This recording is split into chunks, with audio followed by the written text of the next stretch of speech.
how you can solve WhatsApp call unavailable problem in iPhone. Now before we start, if you are new to our channel, head down below and hit the subscribe button so you don't miss out on our future videos.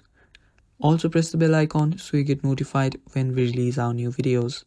Now let's start. So when you try to call someone on your WhatsApp, it either says call unavailable or it says that you don't have internet access.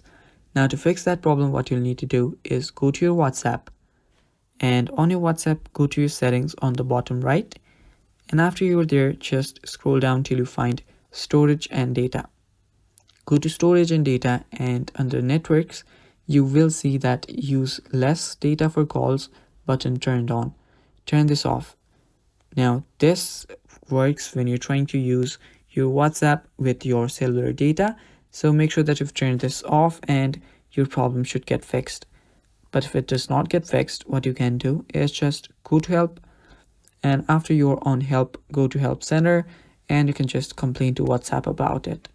And after you complain to WhatsApp about it, the problem will get fixed, and that is basically it. And that is all for the video, guys. Thank you for watching. Stay tuned for more, and bye bye, take care.